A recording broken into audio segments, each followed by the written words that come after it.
Assalamualaikum warahmatullahi wabarakatuh. Selamat siang semuanya. Waalaikumsalam warahmatullahi wabarakatuh. Selamat siang, Bu. Selamat siang, Bu. Gimana kabarnya anak-anak? Sudah siap ikut pelajaran komunikasi bisnis hari ini? Alhamdulillah, Bu. Sehat. Siap, Bu. Sudah siap, Bu. Saya, Bu. Oke, kalau gitu, sebelum kita mulai pelajarannya, mohon ketua kelas dipimpin untuk berdoa terlebih dahulu. Oke, siap Bu. Untuk teman-teman, sebelumnya kita mulai kegiatan belajar pada hari ini. Alangkah lebih baiknya kita berdoa menurut agamanya masing-masing. Berdoa mulai. Berdoa selesai. Oke, terima kasih Teguh telah memimpin doa dengan baik.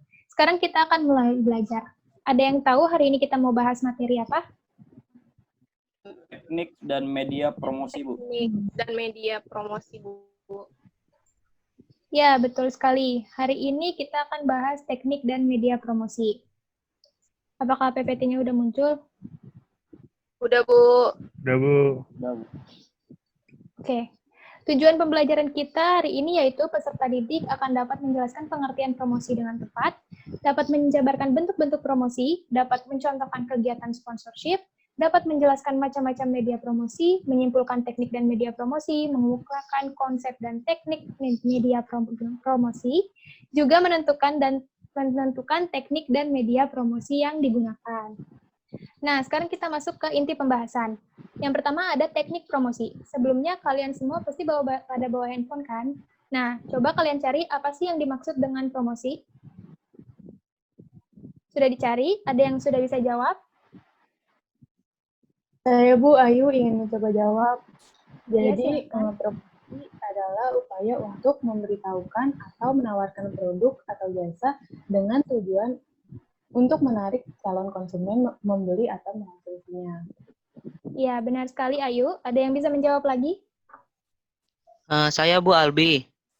Ya, silahkan. Promosi menurut Kotler ialah bagian dan proses strategi pemasaran sebagai cara untuk berkomunikasi dengan pasar dengan menggunakan komposisi bauran promosi atau promotional mix.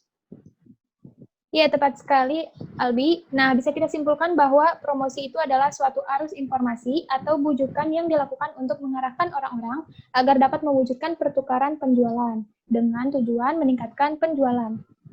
Nah, selanjutnya ada tujuan promosi secara spesifik, yaitu ada mengkomunikasikan informasi, positioning produk, nilai tambah atau add value, dan mengkontrol volume penjualan. Sampai sini paham semuanya ya? Paham, Bu. Kemudian ada bentuk-bentuk promosi yang bisa digunakan. Nah, di sini siapa yang dapat menyebutkan apa saja bentuk-bentuk promosi yang dapat digunakan? Saya Bu Malika. Ya, Bentuknya silakan. itu ada 6, yaitu personal selling, periklanan, publisitas, promosi penjualan, klasifikasi alat-alat promosi penjualan, dan point of purchase. Ya, betul sekali, Malika. Jadi, bentuk promosi itu ada 6. Ada personal selling, yaitu komunikasi antar penjual dan calon pembeli. Juga ada periklanan, ada publisitas, dan juga ada promosi penjualan, klasifikasi alat-alat promosi penjualan, yang dibagi menjadi 2, yaitu berdasarkan promosi perdagangan dan berdasarkan customer promotion. Dan yang keenam ada point of purchase. Nah, di sini ada yang ingin ditanyakan? Ibu, saya Herlisa ingin bertanya. Maaf Bu, tadi saya kurang paham mengenai tie-in publicity. Kalau contoh konkretnya seperti apa ya Bu? Jadi tie-in publicity itu maksudnya adalah keterikatan. Jadi sang badan usaha ini melakukan promosi di suatu kegiatan yang berkaitan dengan produk yang dijual. Misalnya dia ada di seminar kopi. Nah, di seminar kopi ini dia dapat menyelipkan produk dia yang mengenai kopi tersebut. Jadi dia bisa sekaligus promosi produk yang dia usahakan itu. Bagaimana? Sudah paham?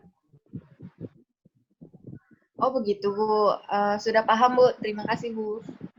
Oke, mari kita lanjutkan.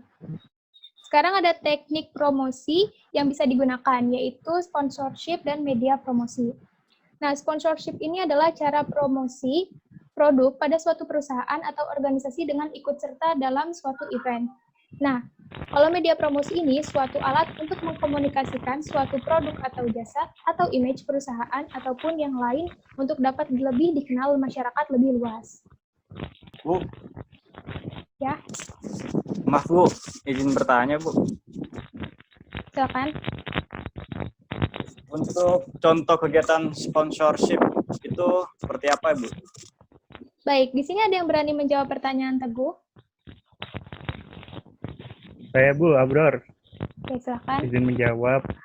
Contoh kegiatan sponsorship yaitu misalnya Pocari Squad mensponsori perlombaan futsal karena produk yang ditawarkan itu masih berkaitan dengan lomba futsal itu sendiri. Nah, sehingga diharapkan dapat menarik peserta lomba maupun pendukung untuk membeli produk tersebut, Bu. Good. Sudah paham, Teguh dan semuanya? Paham Bu, makasih ya Bro. Oke. Sekarang ada macam-macam media promosi. Macam-macam media promosi ini dibagi menjadi dua, yaitu media periklanan dalam ruangan, juga media periklanan luar ruangan. Kalau dalam ruangan itu, misalnya kita bisa lihat dari iklan yang ada di TV maupun radio. Dan kalau di luar ruangan, kita bisa lihat dari seperti baliho, pamflet, dan juga billboard. Nah, lanjut, berdasarkan ukurannya, media promosi dapat dibedakan menjadi dua, yaitu media promosi berukuran besar. Contohnya itu ada poster, juga billboard.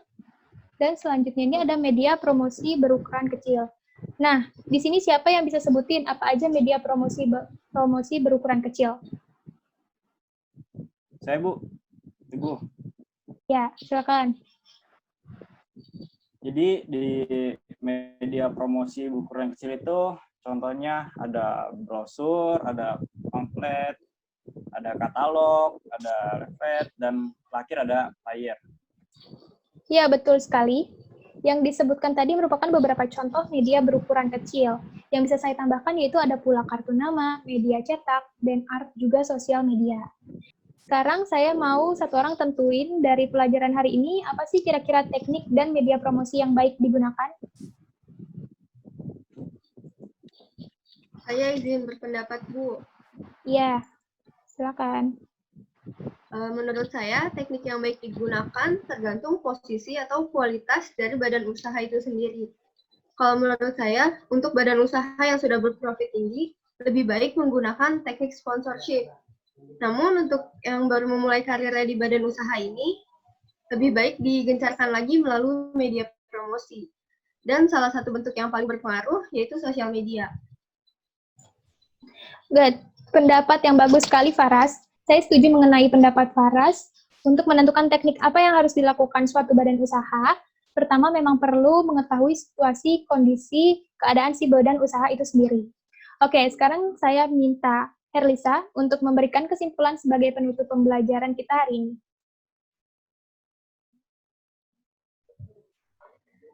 Baik, Bu.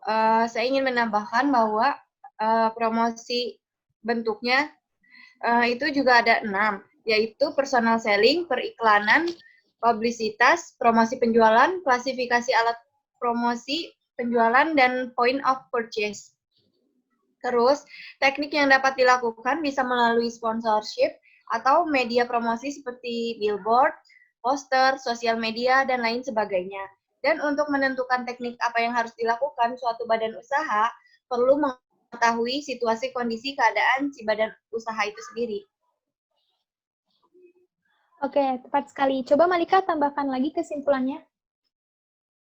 Baik, Bu. Jadi kesimpulan yang dapat kita ambil dari pelajaran kali ini bahwa konsep dari promosi itu sendiri adalah suatu arus informasi atau bujukan yang dilakukan untuk mengarahkan orang-orang agar dapat mewujudkan pertukaran penjualan. Tujuannya yaitu mengkomunikasikan informasi, positioning, produk, nilai tambah, dan mengontrol volume penjualan. Oke, kesimpulan yang bagus sekali. Terima kasih untuk Herlisa dan Malika atas kesimpulannya. Nah, dengan berakhirnya kesimpulan yang disampaikan, maka berakhir juga materi pembelajaran kita hari ini. Tapi sebelumnya, saya akan memberikan tugas kepada kalian. Berikut tugasnya. Silahkan dicatat ya. Tugas ini bersifat individu, dikerjakan di folio, dan dikumpulkan minggu depan. Sudah dicatat semuanya? Sudah, Bu. Oke. Baik, kalau begitu kita akhiri pertemuan kali ini. Terima kasih semuanya. Wassalamualaikum warahmatullahi wabarakatuh. Waalaikumsalam warahmatullahi Waalaikumsalam warahmatullahi wabarakatuh. Terima kasih, Bu. Bu.